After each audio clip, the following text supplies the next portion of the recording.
आज दो बातें हैं। एक तरफ जो मैं कुछ आपको सुनाने का प्रयास करूंगा, एक आपके अंदर भी बैठ गया होगा अभी तक मोटिवेटर, जो ये जज करने की कोशिश कर रहा होगा। देखते हैं आज ये खास क्या बोल के दिखाते हैं। ये हमको बदल के दिखाएं तो जाने हैं, हाँ हम तो ऑलरेडी काबिल हैं। और चौथा सबसे इंटरेस्टिंग आदमी है, उसको मैं बोलता हूँ खोता। ये ध्यान से सुनता है, चीजों को समझता भी है, लेकिन घर पहुंचते पहुंचते सारे के सारे विचार गायब हो जाते हैं सर। सामने से वो बता रहा है कि मैं सफल हो गया, इधर से ये सोच रहा है बैठ के मैं असफल क्यों हो गया। और उसके बाद चेहरे पे जो अजीब सी मुस्कुराहट आती है, समझ में नहीं आता साला रो रहा है कि ये हंस रहा है। It's not clear with the idea.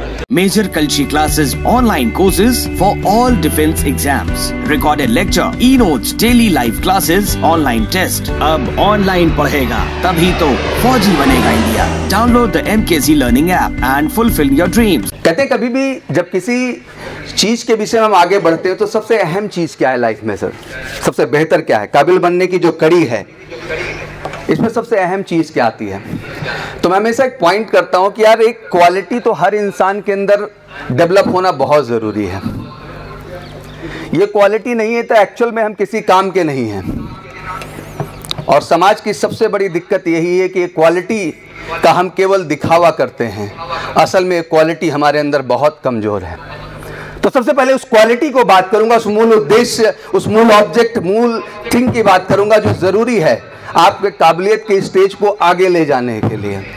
तो जब उस काबिल चीज की बात करता हूं तो काबिल चीज है बेटा आपके लाइफ में कि आपके पास सुनने की क्षमता है कि नहीं है। Listening is the one of the thing which change everything in the life. अक्सर हम लोग एक लाइनें भी अच्छी सुनते हैं कि अगर स्पीकिंग गोल्ड की तरह है तो मुझे लगता है कि लिसनिंग डायमंड की तरह है। तो इसका एक अलग ही लेवल है। किसी को सुन करके जिंदगी में कितनी पॉजिटिविटी हम लाते हैं, कितने लाइफ के फंडे क्लियर हो जाते हैं, कितनी सारी कंफ्यूजन खत्म हो जाती है। बट अहम ये है कि क्या चीज़ों को हम उस तरीके से सुन रहे हैं या फिर नहीं सुन रहे हैं। सुनना, कहते हैं ध्यान से सुनने की क्वालिटी एक ऐसी क्वालिटी है जो कि इंसान के ओवरऑल स्वरूप को बदल देती है। और टेक्निकली बताऊं तो बहुत बड़ा रॉकेट साइंस नहीं है कि आप ये समझें कि ध्यान से सुनने की भी कोई रॉकेट साइंस है सर।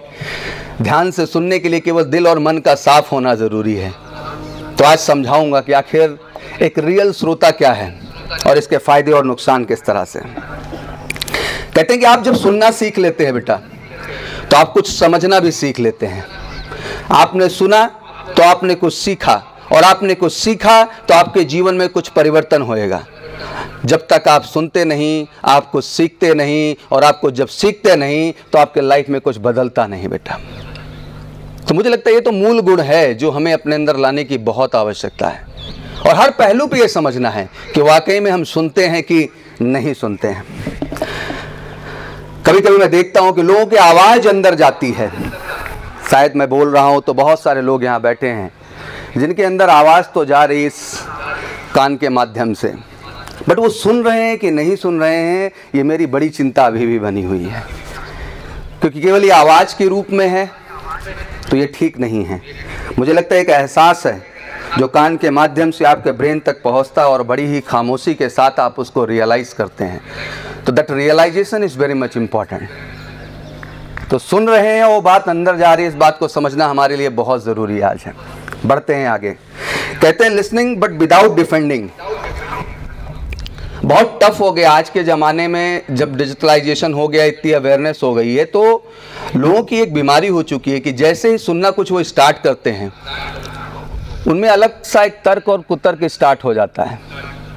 शायद वो सामने वाले की बात सुन भी नहीं रहे होते हैं, बट अपना ओपिनियन उनका स्टैंड होना शुरू हो जाता है। आखिर वो कहना क्या चाहता है इस बात को समझा भी नहीं, बट अपना ओपिनियन, अपना स्टैंड बनाना हम स्टार्ट कर देते हैं। बोले तो तर्क, वितर्क और कुतर्क शुरू हो जाता है। तो आज दो बातें हैं। एक तरफ जो मैं कुछ आपको सुनाने का प्रयास करूंगा, एक आपके अंदर भी बैठ गया होगा अभी तक मोटिवेटर, जो ये जज करने की कोशिश कर रहा होगा। देखते हैं आज ये खास क्या बोल के दिखाते हैं, अलग क्या करके दिखाते हैं। ये हमको बदल के दिखाएं तो जाने हैं, हाँ हम तो ऑलरेडी काबिल हैं। ऐसी कौन सी काबिलियत है जो आज ये बदलने वाले हैं हमारे अंदर, या हमारे अंदर चेंज करने वाले हैं।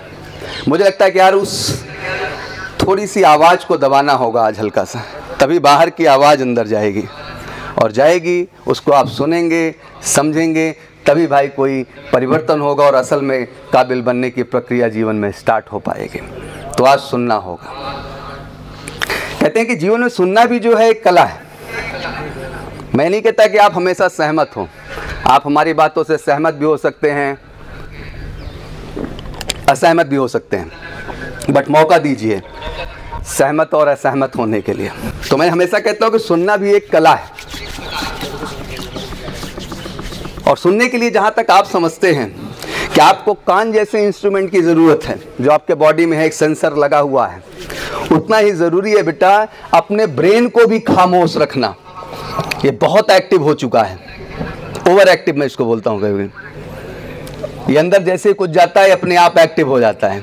तो आज दोनों खामोश करेंगे हम लोग, ब्रेन को थोड़ा सा आप खामोश करेंगे और बातों को सुनने का कोशिश करेंगे, क्योंकि तभी आपको बेटा सामने वाले की बात सुनाई देगी।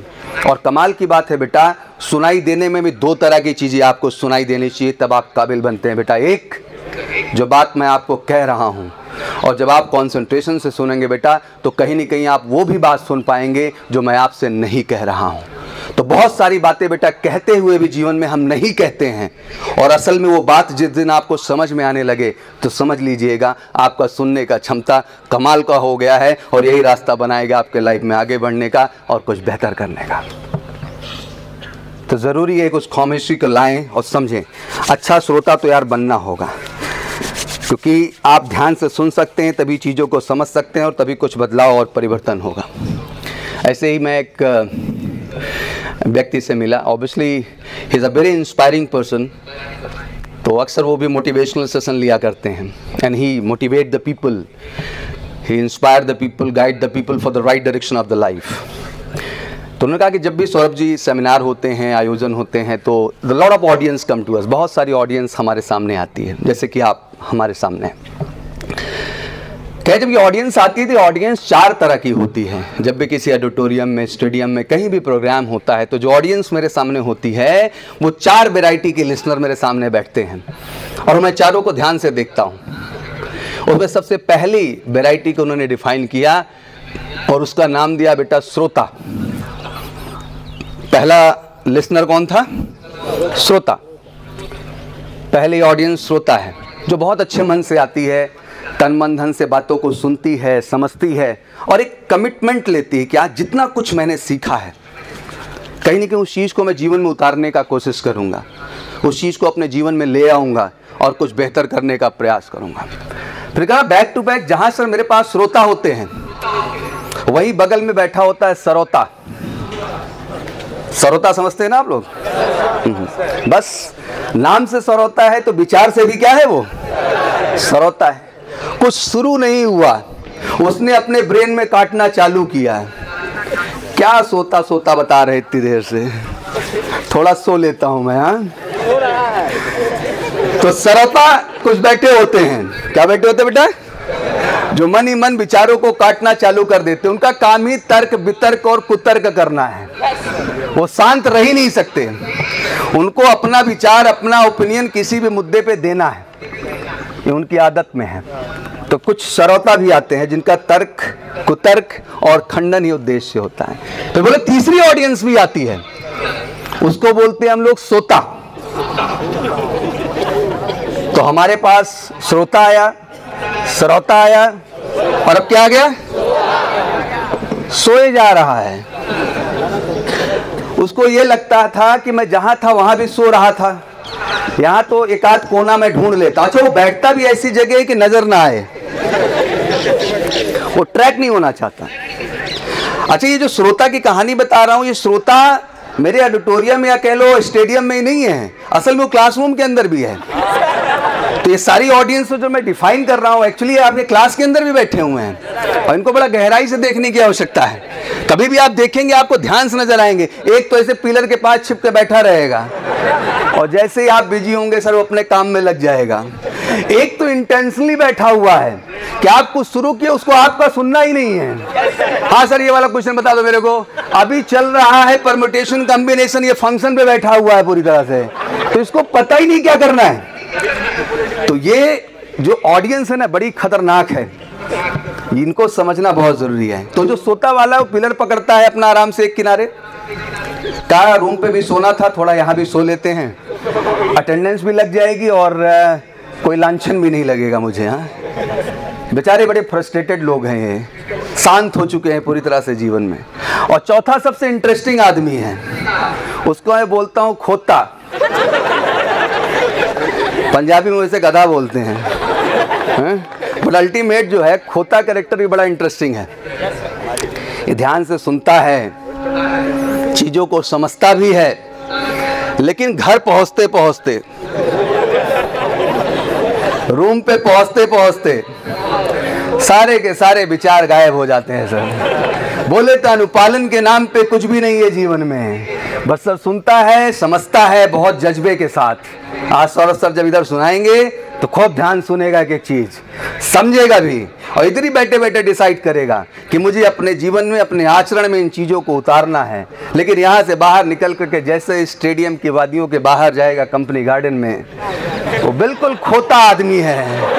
वो फिर नई चीज़ों को सुनना और देखना क्या करेगा, स्टार्ट करेगा। दैट्स वेरी इंपॉर्टेंट बेटा, कि आखिर आप किस कैटेगरी में आते हैं, इस बात की लेके हमें कहीं न कहीं चिंता है। और बेटा आपका अच्छा श्रोता होना बहुत ज़रूरी है। अगर आप किसी चीज़ को समझना चाहते हैं, ना बेटा आप श्रोता हैं, ना आप सोता हैं, और ना आप फाइनली खोता हैं, क्योंकि इतना सुबह आकर के आपने प्रूव कर दिया कि आपका जज्बा और जोश कमाल का है। तो फिर से एक बार ताली होनी चाहिए आपके लिए। तो that all inspiration come to us. कुछ चीज़ें दिखाई देती हैं बेटा, क्योंकि आपने वाकई में सुबह से एफर्ट्स किया और उस एफर्ट्स के बाद यहाँ तक पहुँचे। तो ज़रूरी है बेटा कि आज लिसनिंग कमाल की होनी चाहिए यार, क्योंकि काबिलियत के स्टेज तक मैं पहुँचा ही नहीं। अभी मैं केवल इस स्टेज की बात कर रहा हूँ कि आप एक अच्छे लिसनर बन पाएँ और मेरी बातों को सुन पाएँ। जानते हो बेटा एक अच्छा श्रोता क्या है? वो किसी बात को सुनने के बाद रिएक्ट करता है, उसके फेस पे एक्सप्रेशंस आते हैं। खुशी का है तो खुशी का एक्सप्रेशन दिखेगा, दुख है तो बेटा दुख का एक्सप्रेशन दिखेगा। और एक्सप्रेशन दिखना ज़रूरी है। अगर ये नहीं दिख रहा है तो फिर आप सही श्रोता नहीं हैं। बट समाज का बहुत बड़ा आडंबर है। एक फ्रेंड आता है और वो बताता है कि भाई मैं सफल हो गया, बड़ी खुशी की बात है। सामने का रिएक्शन कमाल का है। सामने से वो बता रहा है कि मैं सफल हो गया, इधर से ये सोच रहा है बैठ के मैं असफल क्यों हो गया। और उसके बाद चेहरे पे जो अजीब सी मुस्कुराहट आती है, समझ में नहीं आता साला रो रहा है कि हंस रहा है। It's not clear with the idea. तो ज़रूरी है यार कि मत सोचो उस समय। आई थिंक ये खुशी का मोमेंट है। अगर कोई सफल हुआ है तो कितना पॉजिटिव लेने की आवश्यकता है, आपको कितना पॉजिटिव एहसास करने की ज़रूरत है। क्योंकि मुझे लगता है कि जब वो पॉजिटिविटी का आप एहसास करेंगे बेटा और उसकी खुशी के साथ खुश होने का प्रयास करेंगे ना, तब आप में एक जज्बा आएगा, जुनून आएगा अपनी ज़िंदगी में आगे बढ़ने के लिए और कुछ बेहतर करने के लिए बेटा। और कोई दुख भरी भी खबर लाता है तो वो भी एहसास चेहरे पे आना चाहिए। ऐसा ना हो कोई आके बताए कि मैं असफल हो गया तो तुमने दांत चियार दिया पूरी तरह से, तो he is never feel good actually. ये अच्छा नहीं है सामाजिक तौर पे। तो इट्स वेरी इंपॉर्टेंट कि we should make a right expression on the face. और कहते हैं कि अगर आप एक अच्छे श्रोता हैं बेटा तो आपके फेस पे एक एक्सप्रेशन आएगा। और वैसे भी मेरे पास 4 आंखें हैं तो मैं वहाँ तक देख सकता हूँ कि फेस का एक्सप्रेशन क्या है, खुशनुमा है या फिर दुखनुमा है। तो ज़रूरी है कि आप एक अच्छे फेस एक्सप्रेशन को भी लाएं बेटा जहाँ ज़रूरी है। Major Kalshi classes, online courses for all defense exams, recorded lecture, e-notes, daily live classes, online test। अब online पढ़ेगा तभी तो फौजी बनेगा India. Download the MKZ Learning app and fulfill your dreams।